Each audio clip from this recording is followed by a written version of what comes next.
Good morning, everyone, and welcome to an episode of the Heart Centered live broadcast. And we have here with us today Stacy Juba, who is going to talk to us about how to write your first novel and then get published. Stacy has written 10 books. She is a freelance editor. She is a journalist. And she's got some really great tips and actionable steps that we can take to take us from an idea right up to getting published. So, welcome, Stacy. Hi, thanks for having me. Why don't we start by having you tell us a bit about the 10 books that you've written? Sure. I wrote my first book when I was 16 years old and entered it in a contest for teenage writers. And that was a young adult hockey novel called Face Off. And then that won the contest, and it was published by Avon Books when I was 18. And then my next book was an adult mystery novel called 25 Years Ago Today, which was inspired by my job working as a newspaper reporter. I started out as an editorial assistant, obit writer, and one of my jobs was compiling the 25 Years Ago Today column from the microfilm. So I had an idea, like, what if an editorial assistant stumbled across the 25-year-old murder while researching the microfilm. And then I also wrote a reality TV mystery novel called Sink or Swim, a young adult paranormal thriller called Dark Before Dawn. I did a sequel to Face Off called Offsides that just came out a couple of years ago. So that was pretty interesting, continuing the story of characters I initially created when I was a teenager. A children's picture book called The Flag Keeper. And most recently, I have 2 books in my Storybook Valley chicklet series set at a theme park, fooling around with Cinderella and prancing around with Sleeping Beauty. So I've written in a variety of genres. Different books, yeah. So it sounds as if you've written children books, young adult books, adult fiction, Yeah. and going on your website, I know that you write mystery books and some romance novels. Yeah. Are those generally your genres? I'd say my main genres are mystery, kind of romance, chicklet, kind of funny, sweet and sassy romance. Yeah. Those are my main genres.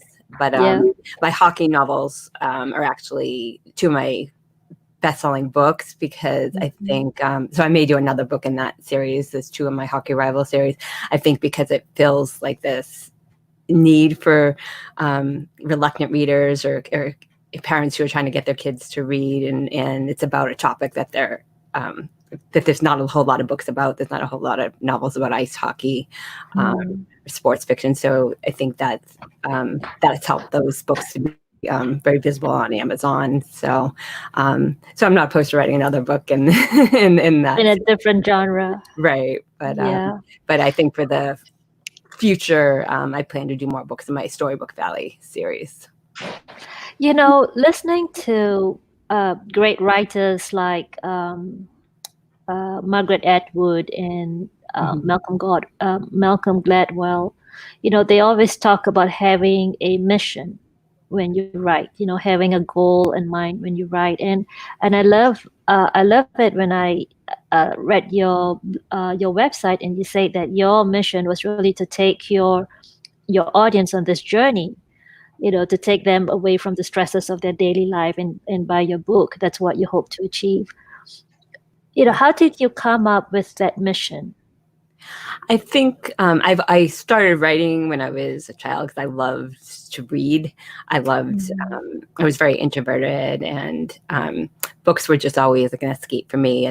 When I was younger, I really liked reading mysteries like Nancy Drew, and then like over the years, just books have always been an escape for me.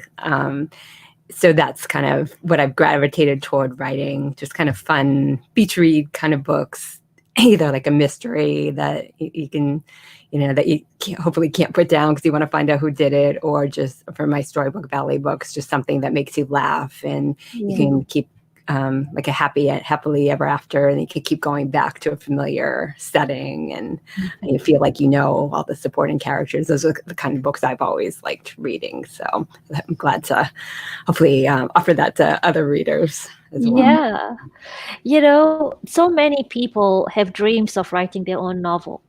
Um, and I know a lot of people in the professions, doctors, lawyers, who are, caught up in their day-to-day professional life, have this dream, I want to break out of this professional life. I want to write. I want to become an author or a novelist, and they have this aspiration. For someone who is in that position, aspiring author, what's the process you would lay out for them and say, okay, these are the steps that you need to take to get from aspiring author to published author? Yeah, it's definitely quite a process. So first, they say write about something that excites you and that you're passionate about. Don't just write something because you think it's going to sell or it's the next current trend. All my books that I've written, I was really excited about them. The idea just wouldn't let me go. So that's the first thing. And then read in that genre. Make sure you're familiar with that genre. Like if you want to write a mystery or a legal thriller or a romance or memoir, just make sure you're familiar with that genre, because that's, you want to write something unique and original, but at the same time, readers have certain expectations. So you want to make sure you're just familiar with that. And then start with a character. If you're writing fiction, you want to just have a really well-developed character. Like when I was first starting out, during that time between when I got Face Off published, there were some years of rejection before I got my next novel published. And my weaknesses, the editors and agents kept telling me, was I needed to flesh out my characters more, make them more three-dimensional. So that's really important. Like I always fill out like character charts about my characters, so I know their backgrounds and what their hobbies are and what their biggest fears are and what they you want to make them have flaws. Nobody wants to read about a perfect character, but yet you still want the protagonist to be likable. So it's kind of a balancing act of just trying to really make this person come alive for readers. So you need to know as much as you can about that character. And I recommend doing an outline.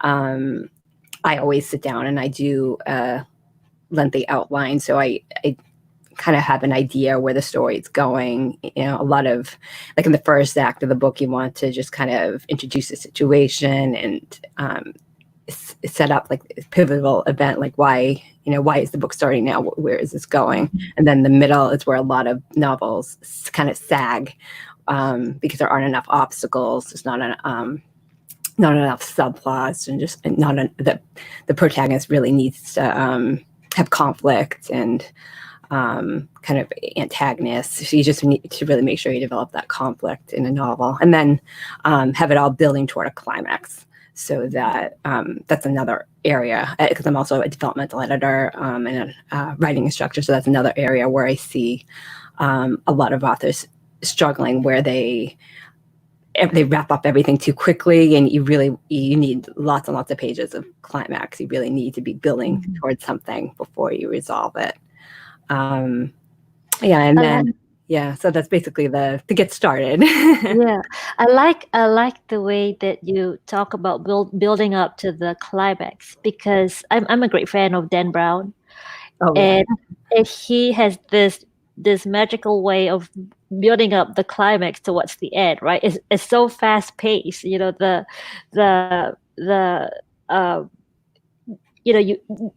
the thing that you would least expect to happen happens, right? That's the Angels and Demons. I think that's one of my favorite books, where the antimatter eventually was. It turned out that it was the priest, or the person in the church who was the one who developed the antimatter, and the build up towards the climax.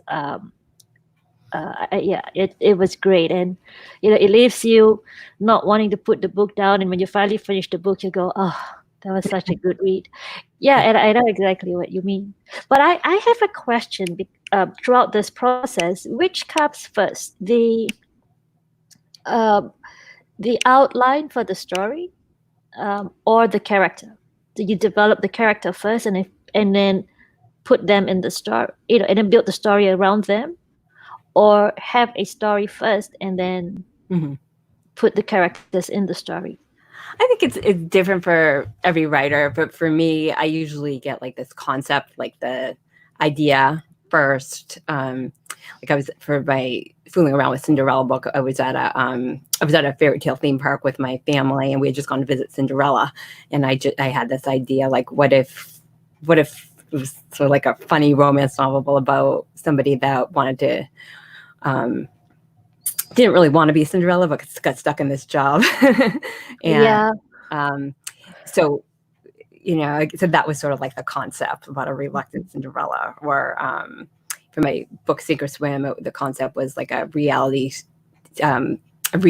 contestant on a reality show who loses, and then she doesn't want to be in the public eye anymore, so she goes back to her normal life, and stalker kind of goes into withdrawal and starts stalking her because he's not seeing her on his TV every week. So it's always, for me, it's a concept, and then I try to create a character, like to kind of fit with that concept. Like what kind of character would be motivated to go on a reality show?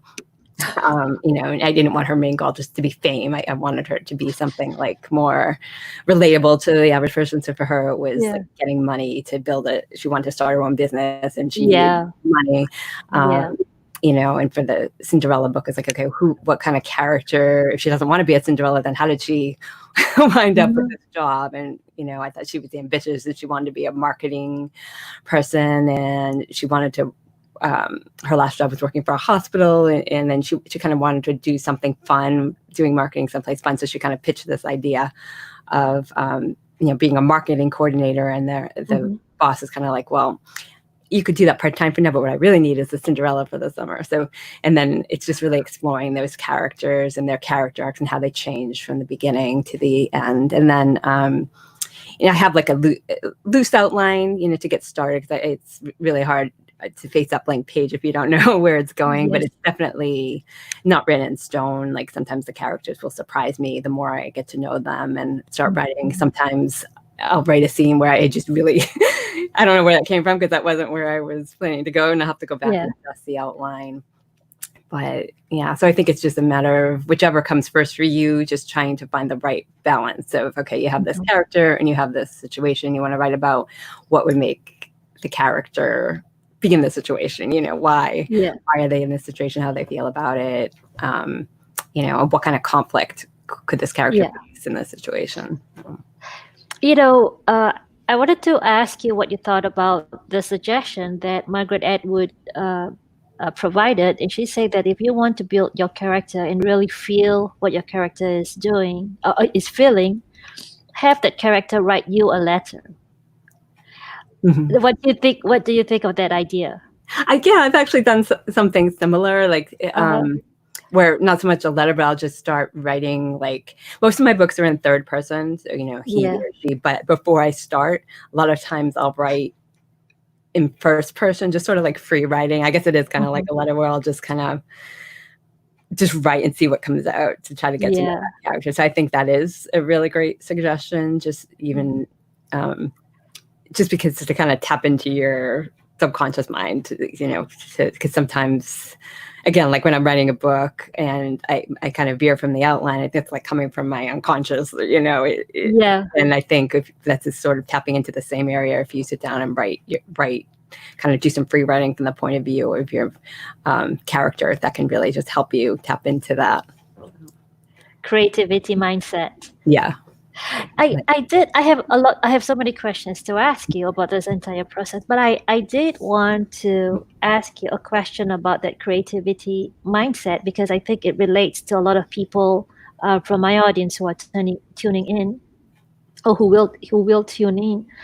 And a lot of people in the professions are highly intellectualized, and that kind of blocks off the creative component of creative expression. Mhm. And I've read that it's good to make it a practice, to get up and just write whatever that comes to your mind for 10 minutes when you first get up, to get the creative part of your brain going. Right. Is Right.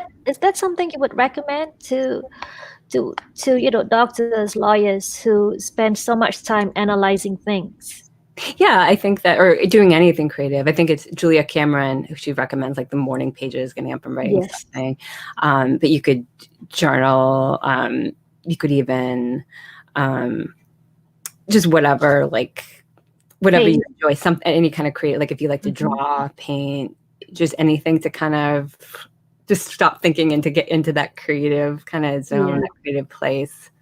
Um, and I think especially if you're coming from more of like a background with like a technical kind of background, analytical Mhm. background, I see often like in manuscripts where the author kind of uses a lot of jargon, or Yeah. they kind of write more distant, and I think that's something to pay attention to, is to try to just write in an engaging way, like not like you're leading a lecture. It doesn't Yes. have to be if you're writing like a novel, or if you're writing kind of a memoir or something, that's more for like a not a non-academic audience. You want to Mhm. write in an engaging way, so just kind of let the dialogue, come naturally, let it all come naturally, and then watch your word choice. You can, if there's, try to kind of limit like more stilted words, like utilize Mhm. or facilitate. Just try to go for simpler.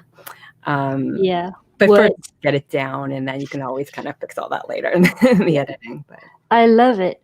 Uh, yeah. So one way for an analytical person to get creative and move towards that path of having your first novel published is really to get those creative juices flowing.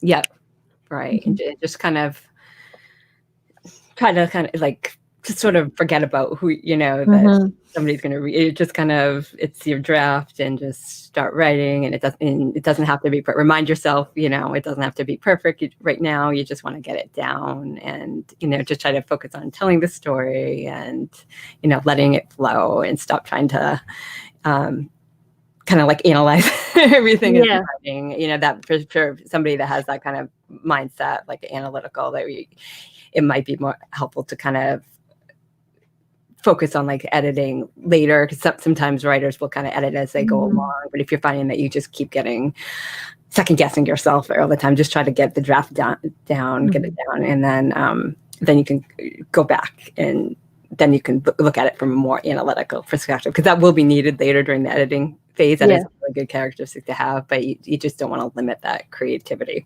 during Yeah. the process. You just want to get it down, so you have something to work with. It's a lot easier to work with a page that isn't blank. So Exactly. yeah.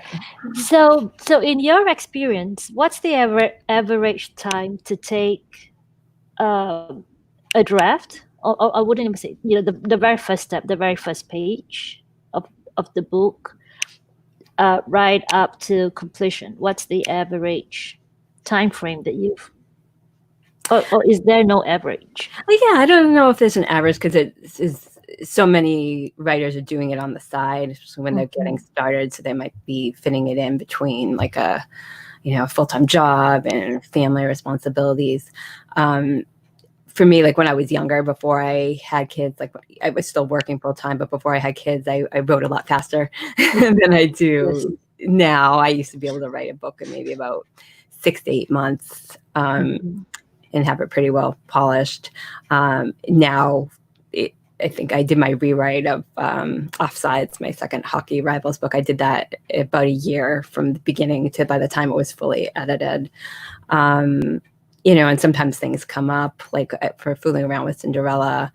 I was doing well with it. Then my daughter, who was 6 years old at the time, got diagnosed with type 1 diabetes. So I wound up putting the book aside for a year, because I couldn't really focus, on that at that time. I had to focus on, learning about Yeah. diabetes and getting her um, just getting her to a better place. And then once we were kind of she was doing well and everything, then I was able to go back to it. So sometimes life gets in the way, but if you can, I think it's good to try to write, even if you only have 10, 15 minutes, if you write 10 or 15 minutes every day, that can really help.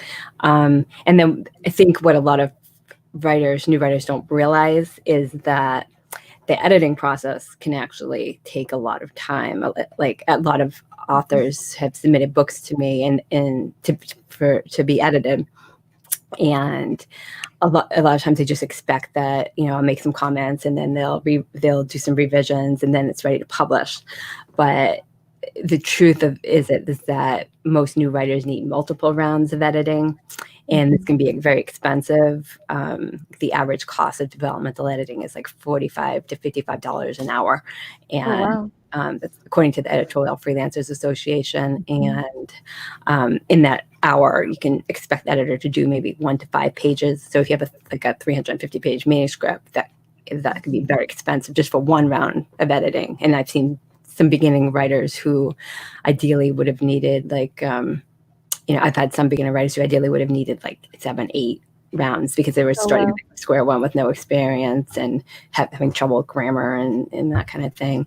And then other writers I've seen maybe 3 or 4 rounds of developmental editing, and that doesn't include copy editing and proofreading, because a lot of authors need, after they get they fix the big things like the characters and the setting and the plot, and that's what developmental editing is. It kind of gives an overview of everything and their dialogue and technique and style and word choice. Once they've kind of finished all that and the manuscript is in good shape, then the next step is grammar, punctuation, just checking the smaller details, like somebody's eye color didn't change, or you didn't say a subject verb agreement, continuity kind of thing. And then, but a lot of authors they're really great with the creativity and telling the story, but have a hard time with the grammar and punctuation. And so for them, they really need to make sure they hire a copy editor, and they may need to hire a proofreader. So that part of the process, if you're a new writer, that can be that can take a long time, just to go back and forth with all these rewrites. And that's why I have a course that I created to try to cut down on the expenses and to cut down on the time going back and forth, and just so that authors could kind of learn how to think like an editor before they hire one, so that they can kind of cut down on some of those expenses and ultimately turn in a more polished and well-developed draft. Yeah. When you talk about developmental editing, and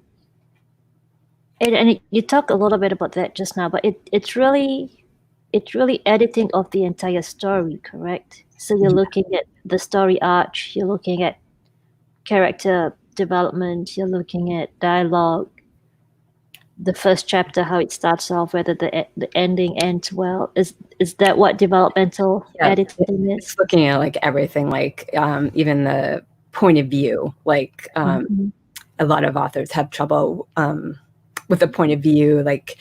Sometimes they'll hop around into different characters. You really want to just have one viewpoint character per scene, and you want to make sure you really get in deep with that character, so that going back to the fleshing out your characters and having 3-dimensional characters, you just want to really have the reader understand that character, know what they're thinking, what they're feeling. You want to get those internal reactions. So that's one thing I'm looking at. And then technique. A lot of authors tend to overuse words with those phrases like look and smile and walk, and I'll see those on every single page multiple times, different variations of these words, and that really takes away from your style, because you want to have a strong kind of engaging voice, an evocative voice. And if you just keep using bland words, that doesn't really make the story come alive. So I'll look at everything from characters, the point of view, the plot. Are there enough plot twists? Is there too much backstory, too much telling rather than showing? and then some of the smaller areas, like, does it need tightening? Does it need more vivid words? Does the author need to kind of do a search looking for some of these overused words? Every author has like a favorite word that they'll use like 100 times. They don't even realize it. So, and then I'll do some line editing, which is, and I can do that for an author who's more advanced, like where the story doesn't need as many big structural changes, because if there's a lot of big structural changes that they have to rewrite, if they have to rewrite whole scenes, it doesn't really make sense to do line editing other than to give them an example of to use as like a learning, like this is how this sentence could be made stronger if we change some of these words or if we tighten it. But all the line edits would be obsolete if they're going to be going back and doing big scale structural changes. But for a more developed story, I can do a lot more line editing.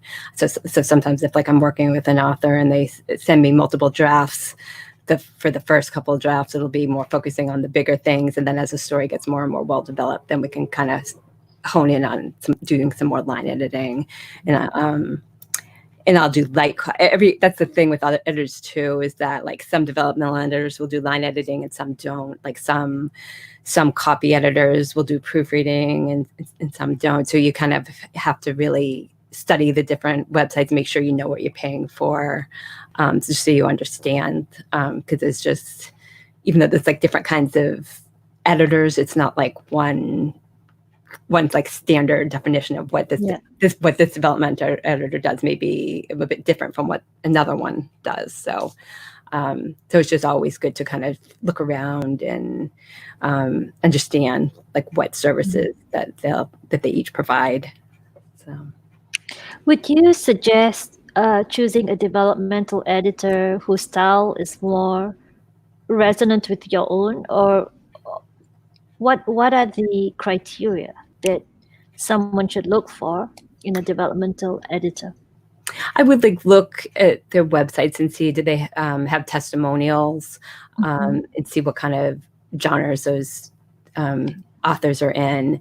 Like some editors might focus more on like fiction, and some might be really work or specialize like in memoirs or nonfiction. So for example, I don't do like children's books, like children's picture books.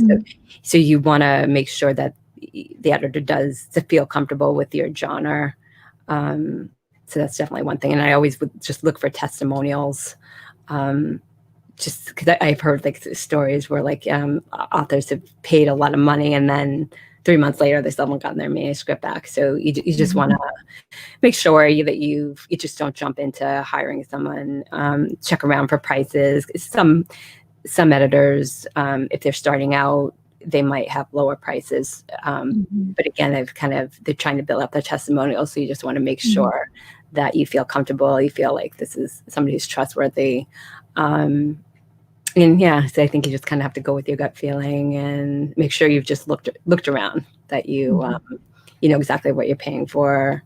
Do they have recommendations from other authors? What genres have they done? So, yeah, because definitely like a memoir is kind of different from like a thriller, from like a political thriller. Yeah. And some editors feel comfortable with both, and some don't. So definitely ask questions. Definitely feel free to ask some questions. It sounds as if you're saying that when you are getting some feedback, but my question was, it's not as if when you talk about developmental editing as an author, if you want to minimize the work that you would have to have with a developmental editor, it sounds as if you have to flesh out your story and make it as complete, for want of a better word, as you possibly can, right? So you mentioned something about people using the word walk in every other page or on every page. So rather than use the word walk, you would describe the act of walking, maybe, right? Or like you moving through the forest, and rather than right. I mean, it's not that you could never use the word like walk or look, but sometimes like in a 300-page manuscript, I'll see used like 250 times or so, or sometimes like I'll see walk, and you could substitute a different word like ambled or strode, or maybe just even come up with something more unique. Like, can you use the setting of some of the details in the room? Can you kind of use them as props to kind of come up with something more original? Yeah. I've heard someone say, and I cannot remember, it was a well-known author who said that there's no such thing as writer's block, and that writer's block is really just fear. How true do you think that is? No, I believe in writer's block.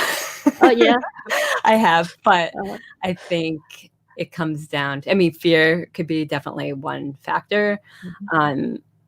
Sometimes it's not so much fear that there's just like so much going on. Like, just in my writer, I have a Shortcuts for Writers Facebook group, and we were just talking about this the other day, where people were saying with like the pandemic, or like with people or just relatives, just family members feeling sick, not necessarily with the virus, but just feeling, going through like illnesses and everything. Some of it's just hard to focus, or it's hard to sometimes it's just hard to focus, or you've got so many other things going on, or it's just, when you do have time, it's like you just need to decompress.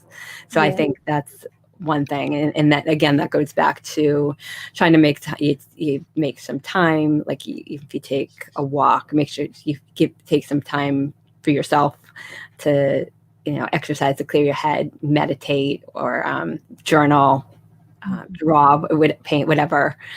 Give yourself time to do that, because that's going to fuel your creativity. So if you have kind of a more clear head, where you're not just kind of all tense, you're going to be able to, when you sit down, maybe you won't have that writer's block. So I think you just have to, if you're stressed and frazzled and on edge, and then you sit down at your computer, it might, you might feel blocked if you don't take time for yourself to try to get yourself unstuck. So I think you definitely, and then outlining, that's the other thing, is it's easy to feel like stuck if you don't really know what's coming up next. So like when I'm writing a scene, I'll always just kind of look at my outline, and then I'll make a little list of the things I need to, that they're coming up in the next scene. And sometimes I might need to do a little research, like if I need to describe a place, and I look online to get ideas of, like, okay, I need to describe like a park or something like that. And obviously I can't go to a park right now. And during the pandemic, I could look online to try to get some ideas, like to refresh my memory, that kind of thing. Like, and then I'll make myself some little notes of little details I want to include. So being prepared for your next thing can also help to kind of cut down on that block. So getting over writer's block really is a matter of it comes back to getting your creative juices flowing, and engaging the creative part of your brain. And I really like the idea of the morning journal. For people in the audience who are interested in that, was it Julia Cameron? Yeah. I can't. It's a famous book, or it's like the name is escaping me, but yeah, she has definitely some good books for writers. Yeah, so I'm just going to put her name here, so that anyone in the audience who wants to look her up for the morning journal can look her up. Like, another good book is The Miracle Morning, and that's sort of like about different routines, like that you can do in the morning, like before you start your day. Like you you do some like affirmations, you write in your journal for like a certain amount of time. You do a quick quick little exercise or routine or something like that. And that's all. If you read that book and read some of those suggestions, those are other ideas for how to kind of start your day, so that you're kind of thinking more clearly and in a more creative place. Is that by Julia Cameron too? No. I have it. I think it's Hal Elrod. Yeah. Oh, Hal Elrod. Okay. Elrod, yeah. I have he has different ones. So I think I have a journal, Miracle Morning Journal. Now that you mention it, I think it is Hal Elrod. Yeah. Yeah. So that's great. I guess the last question to address is, how do we find a publisher? So once we've written and then we've gone through the developmental editing, proofreading, how do we find a publisher for So this baby? yeah, there's different options. Like when I was first starting out years ago, the only option was submitting to a traditional publisher, because back then self-publishing, you had to pay a lot of money to have print copies, and you'd have to lug them around in your cart or bookstores and ask them to carry them. And thankfully that has changed today. So there's really no better time to be a writer, because there's so many more options. So if your dream is to have your book published, like traditionally, to see your book in bookstores like Barnes and Noble, and you need an agent first. So first you want to make sure that you've hired an editor, that your book is as strong as possible, because it's very competitive. Agents are getting lots of submissions, and most of them, a very small fraction of them, aren't publishable or aren't what they're looking for. So you want to research agents. There's directories online, and there's like a book called The Writer's Market, where you can just research what different publishers and agents are looking for. You usually send them a query letter describing the book. Sometimes they'll ask to see some sample chapters. They'll write back, "Oh, can you send 3 sample chapters and a synopsis?" And you just have to be prepared for that. It can be a long process of rejection. It could take them a while to get back to you. Some authors have signed with agents, and the agents have met with publishers and everything and pitched their books, and ultimately the agent isn't always able to sell the book. So you just have to kind of be prepared for that. But if that's your goal, you should definitely go for it, because obviously there's books being published all the time. So, but there aren't a lot of publishers. There's How realistic is it for a new author to aim for a publisher like Houghton Mifflin or Simon Schuster?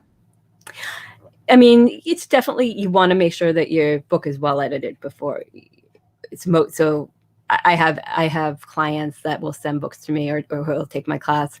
Either some of them want to self-publish, and some want to get the manuscript ready to submit to an agent. So this is the first step, is that you have to make sure your book is really well edited, and that means investing in it, learning your craft, learning to go as a writer, finding the right people to help you. It's very rare that an author would just write a book, not hire a freelance editor, and just send it off, or send a query letter and have the agent say, "Oh yeah, sure, I want to read it," and then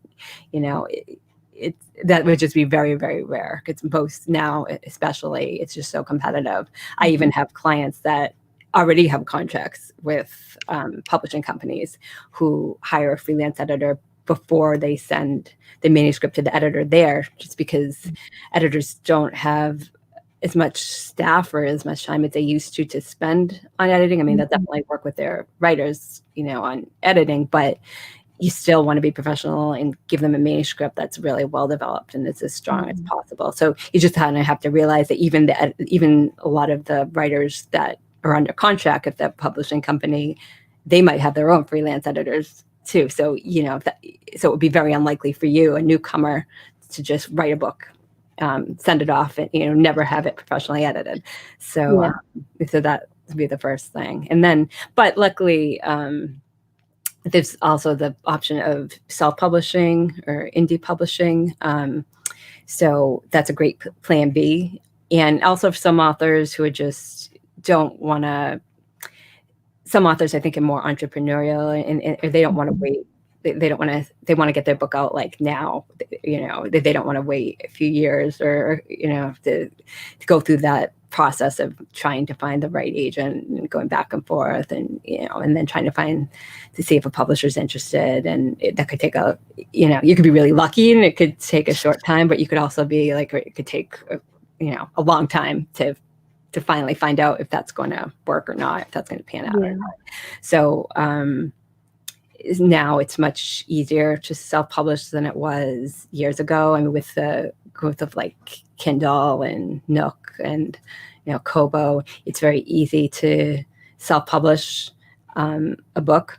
And it's really, you can just, anybody in theory could upload a book to Amazon's Kindle Direct Publishing and publish it. But you have to, again, you still need to work with an editor. You still need to make sure it's just as strong as it is as if you were approaching a traditional publisher, because now you're putting it out for consumers, and they're not going to hesitate to give you a 1-star review if the book isn't well done. And you don't want to build your reputation around a poorly written book, correct? Exactly. Once you put it out there, first impressions count with authors and readers as well. Right. Right. And then you can also have like a paperback or a print copy of your book also that's print on demand. So you don't really, it's not like years ago where you had to pay a lot of money. There are some publishers that, self-publishers that might charge you a lot of money. But, if you look around, you shouldn't have to invest that. You can get like a print book, like right through working with Amazon's program. And really all you need to do is hire somebody to do the design for you. You need a cover designer. And luckily my husband is a graphic design teacher, so he's designed a lot of my covers recently, and he's done the interiors of my print books. But if you don't have those graphic skills, or if you're not married to somebody who can do if you don't have a best friend who can do it for you, then you do have to hire somebody. It has to be professional. It can't be just like, oh, my teenage son is really good with graphics. It's got to look really. It has to look good, yeah. But again, just like with editors, you look around for these designers, check prices, check their testimonials. A lot of graphic designers will have covers on their covers they've designed on their websites. You can kind of look and see what the style is. So that's like the kind of expense that you would be putting into a self-published book is just trying to the design. And then whichever option you choose, whichever option you want going, you still have to promote the book.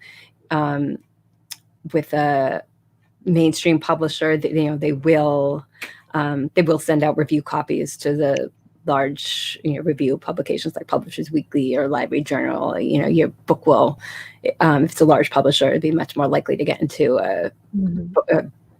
like a brick and mortar bookstore or into libraries. But it's still like books have a limited shelf life. It's not going to be in the bookstore for that long unless you're a really successful author. Because when you go in, you see all the the Dan Browns. You see those are the books that take a lot of room for the authors that have the really successful authors, and they'll keep their backlist in print. But for a newer author, unless you really build a following and your books are selling really, really well, your book isn't going to be there that long. And then you also want to focus on the ebook. That's like a good place to kind of get royalties also. So, so there's different ways you can promote your ebook, your Kindle book. And then there's also like smaller presses. And I think there's some good smaller presses, but you have to be careful because sometimes if it's a choice between self-publishing and going with a smaller press, it makes more sense financially to self-publish because you can keep more of your royalties. Like Amazon offers very generous royalties. Other publishers like Barnes and Noble and the different options that they offer more generous royalties. It might be like a 70% royalty. Whereas if you go with a small press, they might take most of that, and you might get like 20% or something. And that's they're going to be really promoting it the same way you would. So that's just something you have to be aware of, because a lot of authors are just intimidated by the idea of self-publishing, and choosing the cover and just kind of choosing the how to market, setting the price, all these things, and they want somebody to do it for them, or they just want to say that the book is published by that somebody published the book, but you want to make sure that it's a good deal for you financially, and that the publisher is going to be doing some things to promote it that you wouldn't be able to do yourself. Because in a lot of cases, like a really small press isn't going to be able to do, much more than you could. And, and either way, you're still going to have to help promote it. So it's a lot to think about, a lot to research. It's a good idea to join writers communities. Luckily, there's lots of online writers communities where you can talk with authors more experienced than you and, get their advice. You can check out publishers. There's lists of online. You could kind of look up shady publishers. And then, it's definitely, you want to do your research, but there's a lot of options. That's like the good thing is that it's a great time to be a writer because there's so many more options. Yeah. And I think many people who haven't gone through the process or who's standing on the outside looking in don't really think about how much the publisher takes in terms of book sales. Right. It is something to bear in mind. And when you self-publish, 100% of the revenue goes to you, correct? I mean, unless you... Right, like the distributor will take it's a percentage like Amazon or... so Amazon, right. Yeah, or like there's another company, like a company called Draft to Digital that I work with, and they distribute for me to some libraries and to Barnes & Noble and Kobo, or you can upload with Kobo directly also. So all of those places will take a percentage, but you're going to have most of the percentage, definitely. So, right. But again, it's like you have to make sure that just because you publish the book, you self-publish the book, that doesn't mean it's going to sell it. It probably you need to have a website and promote it and really treat it like a business. And that's where that analytical mind, comes in good also, because you really need to think of your book. It's a very creative process to get it out there, but then you need to kind of think of it once it's out there. You need to think of it as a product, and kind of come up with a plan of how to get it to your target market, and how to, what's your brand, and so there's a lot to think about, but. Yeah, there's a business component to selling a book, which will have to be a complete separate interview because that's a huge area as well to talk about. Correct. Right. I want to make sure that people who are tuning in can get in touch with you if they are aspiring authors and who want to contact you. This would be your website.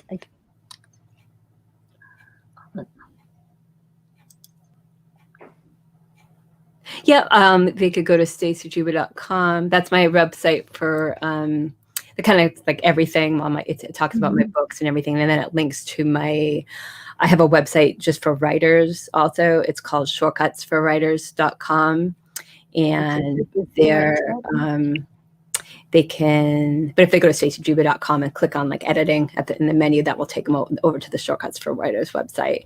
And on the on my writing website, I have my editing services. I talk about my the class that I have for authors, book editing blueprint, a step-by-step plan in making your novels publishable. I also have a free 5-day line editing class that they can sign up for, where they get line editing tips and lessons to their email. And then there's also a link to my Facebook group for writers, Shortcuts for Writers, Editing Made Simple Facebook group, so they can definitely check that out. And so what is the name of the Facebook group? It's called the Shortcuts for Writers, Editing Made Simple group.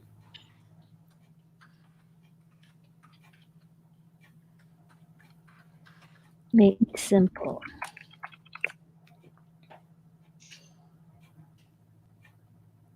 Yep. Yeah. And they can connect with you there as well. And that's a private Facebook group, correct? It's a private group. Yeah, we have about 1,100 members so far. It's not neat. They're all over the world, and it's a beginner, and then it's also some best-selling authors. So it's kind of the beginning writers can kind of learn from the more experienced authors. That's great. Yeah. So I think you've taken us through the entire process to finding a publisher. And that was so great. So I want to say thank you for your time. Thank you for being here with us. Well, thanks for having me. And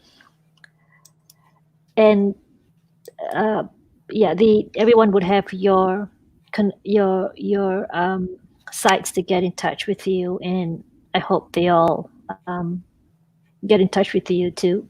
If anyone has any questions about going through this process. Yep, definitely. Feel free. There's contact forms on my website, so feel free to send me an email. So thank you again, Stacy. Mm-hmm.